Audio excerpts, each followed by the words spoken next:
You know what question we gotta ask you? We saved it right here for the shop. Where are you going? Where are you going, brother? We all want to know where you're going, right? Where you going?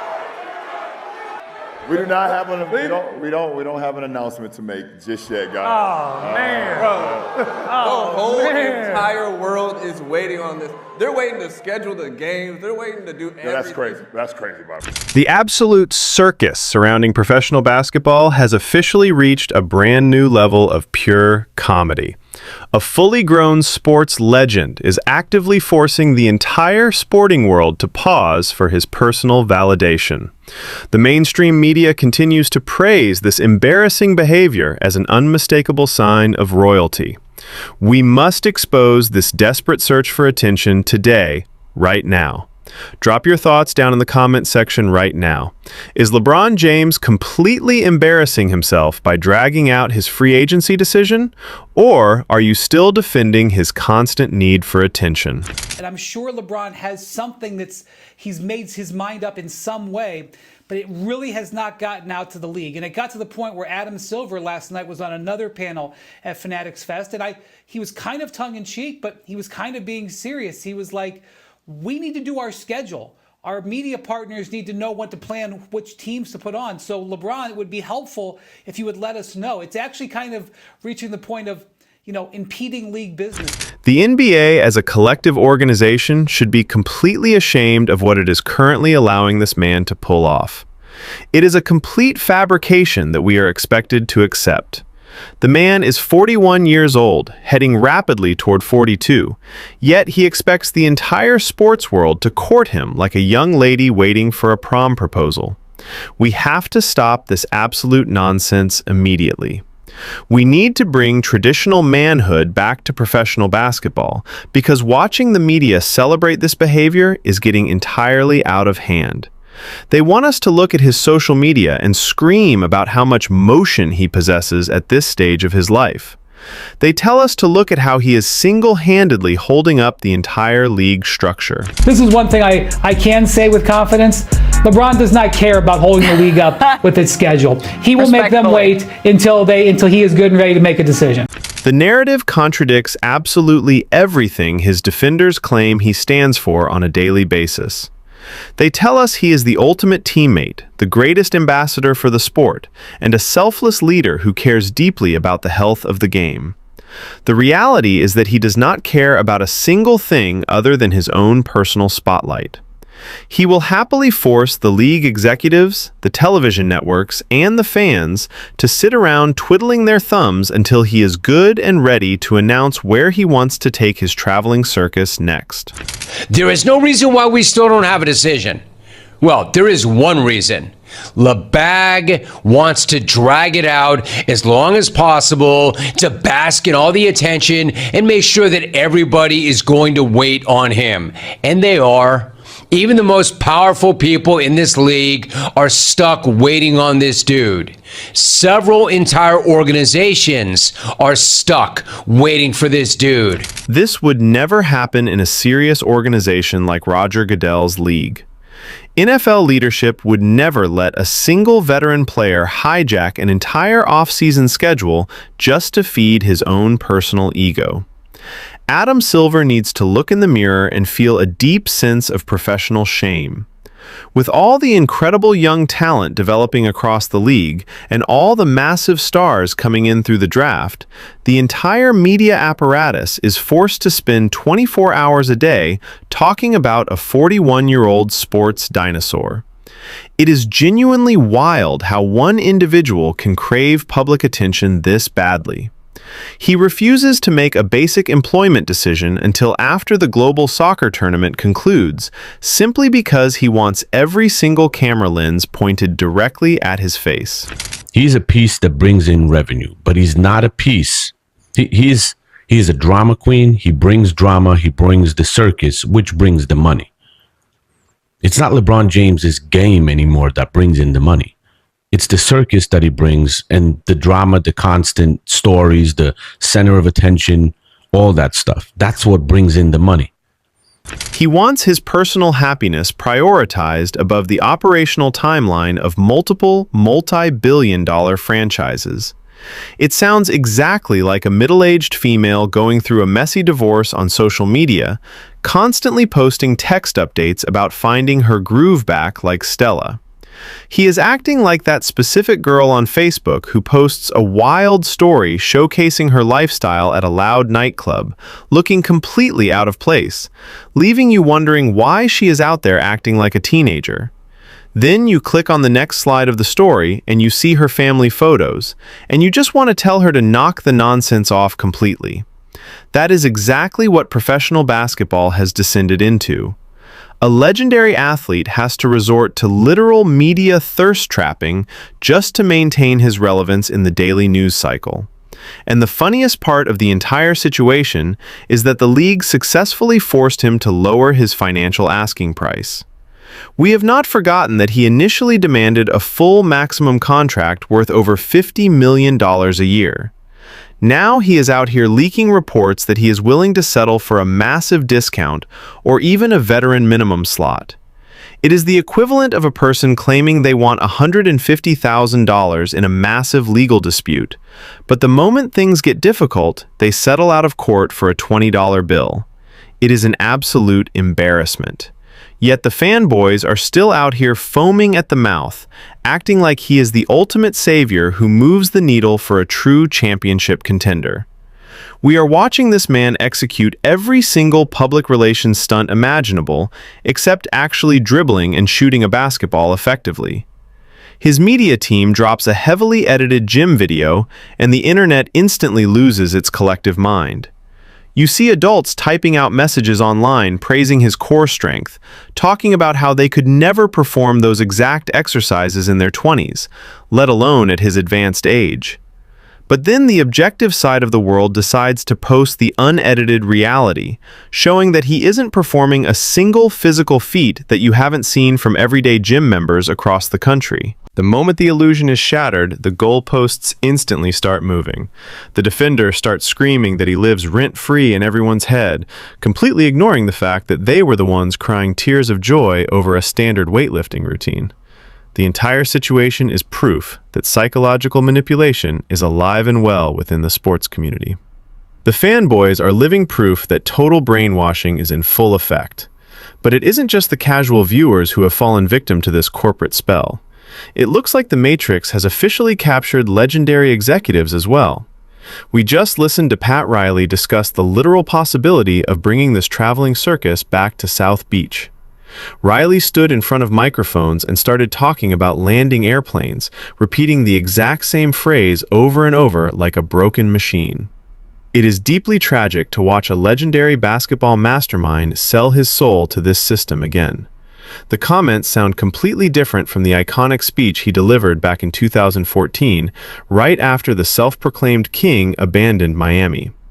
Back then, Riley proudly told the world that he didn't move to South Beach 19 years ago just to get a quick suntan on the beach. He guaranteed that the organization was built on toughness, and he made it clear that true winners possess the internal guts to stay together instead of running out the very first open door the moment things get slightly challenging. Where exactly did that version of Pat Riley go? Is he simply too old to engage in another organizational war with this superstar ego? The basketball motivation behind this potential Miami move makes zero logical sense for the franchise, even though it makes perfect sense for a veteran who wants an easy lifestyle. He wants to go down to Florida so he can play the role of a 42-year-old point guard, control the entire offense, spend his mornings on the golf course, and spend his afternoons relaxing on the water. I completely understand his personal desire for that setup, but the Miami roster requires actual production, not a legacy retirement tour. They desperately need high-level perimeter shooters who are ready to carry the offensive load on a nightly basis. The self-proclaimed king is absolutely not a shooter, no matter how much the television networks try to manipulate the statistics. The historical data from this past season shows he shot a disastrous 31% from behind the three-point line. He made 77 three-pointers, his lowest output since his first championship. There is absolutely nothing about a 31% shooting average that screams elite perimeter threat. Bronny James recorded a better shooting percentage than his own father over the course of the season. Bringing him into the Miami ecosystem would be an absolute disaster for the franchise. Roster anchors like Bam Adebayo and Giannis Antetokounmpo need to look themselves in the eye and ask a highly serious question. Are you truly prepared for the massive wave of toxic media scrutiny that this individual brings to a locker room? Can Giannis actually handle becoming the ultimate villain of professional basketball? The moment he signs that contract, the Heat will instantly become the most hated and hyper-analyzed team on the planet. When you assemble 3 high-profile superstars, the corporate media dictates that you must win a championship immediately, or someone's legacy must be completely destroyed. Because the media will never allow their favorite player to take an ounce of accountability, Bam and Giannis will instantly become the easiest scapegoats in sports history. The television analysts are already preparing the scripts. The moment the team loses a game, they will start screaming about how you cannot possibly blame a 42-year-old veteran for a roster failure. We are going to hear that exact number repeated 10,000 times a day next season. If analysts like Richard Jefferson or Reggie Miller get assigned to call those games on national television, they are going to turn the entire broadcast into a disgusting, biased celebration of a single individual. They will completely ignore the actual basketball play on the floor just to praise his longevity. Giannis, you are absolutely not ready for this level of media warfare. You struggled to handle the villain role when you initially discussed leaving Milwaukee, and you are completely unprepared for the toxic blame machine that operates around this specific superstar. The historical record is completely undefeated on this specific topic. This individual is a certified legacy killer. Every single superstar who chooses to share a locker room with him watches their personal reputation and historical standing take a massive financial and critical hit. Look at what happened to Chris Bosh. Look at what happened to Kevin Love. And look at the absolute destruction of Anthony Davis's national reputation over the past few years. There is only one single modern superstar who has managed to completely survive the toxic ecosystem of sharing a basketball environment with him. And that is Luka Doncic. We genuinely need to produce a full-length documentary titled Surviving the King, the Luka Doncic Story. The poor man was dealing with extreme stress eating, managing complicated off-court family dynamics, and trying to navigate the massive ego of an aging legend, all at the exact same time. It was an impossible amount of pressure for a young star to shoulder, and nobody can blame him for looking completely exhausted by the end of that entire experience. Yet the entire sporting world has been forced to sit around for over 2 weeks waiting for this man to finally make a simple employment decision.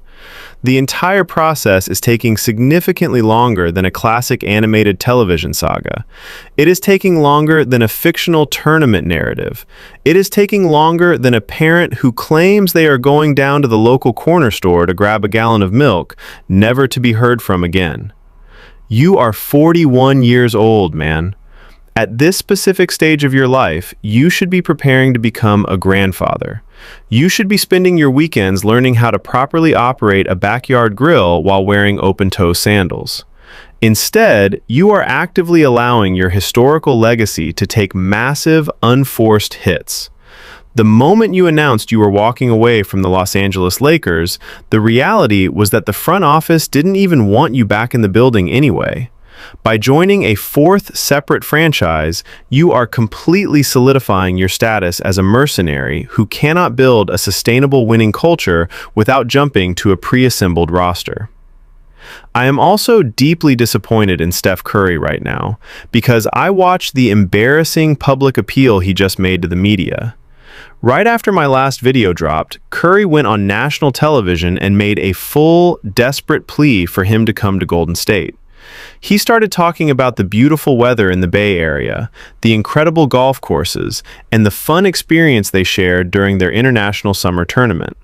He sounded like a corporate real estate agent trying to pitch a luxury condo rather than a 4-time champion protecting his competitive territory. It was an incredibly soft, hyper-corporate approach that threatens to completely ruin Curry's personal place in basketball history. If he allows this individual to join the Warriors, it will permanently destroy his individual standing. He fails to realize that this man functions exactly like an environmental locust, moving from city to feed off the established legacies of other superstars just to protect his own historical profile from internal rot. If the Warriors manage to win another title with him on the roster, that championship will be permanently tied to his name, completely robbing Curry of his individual credit. The fanboys will completely ignore the context and scream that Curry was incapable of securing a fifth championship ring until he begged for help. LeBron isn't coming to save the Golden State franchise. The franchise would be actively saving his dying legacy. The entire anti-competitive nature of modern basketball is getting incredibly spooky, and it showcases exactly why the NFL completely destroys the NBA in terms of national leadership. You will never witness an elite NFL commissioner begging a single veteran player to make a career decision, because their league understands that the shield is infinitely bigger than any individual athlete. The NFL values traditional, deep-seated organizational rivalries that never change, regardless of who is wearing the uniform. The fans genuinely hate their divisional rivals, creating an intense, high-stakes environment where every single regular season game possesses massive historical weight. The NBA has completely abandoned that serious approach, choosing instead to market 3 or 4 individual superstars while completely ignoring the long-term development of the other franchises. They allow players to participate in constant load management, forcing fans to pay premium ticket prices just to watch star athletes sit on the bench in street clothes. The standard public relations shield cannot hide this ridiculous level of attention-seeking behavior anymore. Let me know down in the comments if you believe it is time for this legacy tour to end completely. If you enjoy authentic sports analysis that refuses to bow down to corporate media bias, hit that like button and subscribe right now for more.